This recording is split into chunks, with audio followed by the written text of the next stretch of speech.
అస్సలాము అలైకుం వరహమతుల్లాహి వబర్కాతుహు. బిస్మిల్లాహిర్రహ్మానిర్రహీం.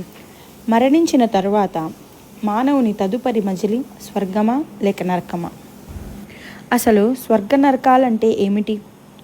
విశ్వసించిన వారికి, మంచి పనులు చేసిన వారికి పరలోకంలో అల్లాహ్ సముచిత బహుమానంతో సత్కరిస్తాడని, అక్కడ వారు సుఖభోగాలలో ఓలలాడుతారని, భోగభాగ్యాలతో కూడిన ఆ నిలయం పేరే స్వర్గమని విశ్వసించిన వారికి, చెడ్డ పనులు చేసే వారికి పరలోకంలో అల్లాహ్ వివిధ శిక్షలకు గురి చేస్తాడని, అక్కడ వారు ఎంతో కష్టపూరితమైన జీవితాన్ని గడుపుతారని, శిక్షలతో కూడిన ఆ నెలవు పేరే నరకమని ప్రతి ఒక్క ముస్లిం ప్రాథమికంగా విశ్వసిస్తాడు.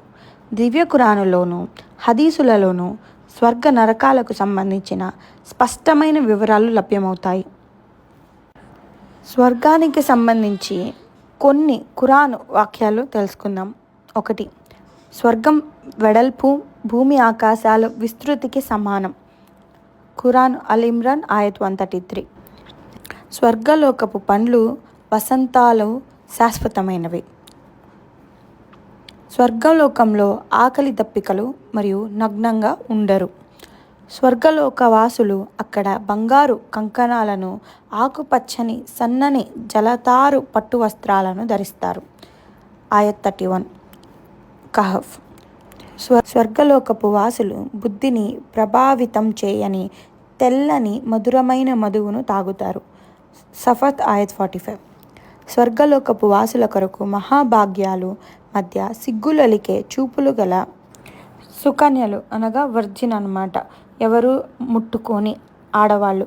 వాళ్ళు ఇహలోకంలో ఒక మనిషి తనకు పెళ్ళైన భార్య చనిపోయాక కూడా ఆవిడే ఒక వర్జిన్, అంటే ఎవరు ముట్టుకొని ఆవిడలాగా ప్యూర్గా వస్తారన్నమాట, వారి పెళ్ళాలుగా వస్తారు. ఈ స్వర్గలోకపు వాసులకు పూర్వం వారిని ఏ మానవుడు కానీ ఏ జిన్నాతులు కానీ తాకి ఉండరు.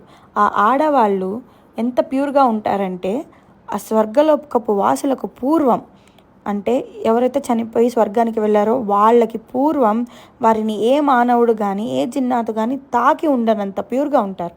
అర్ రెహమాన్ ఆయత్ 56.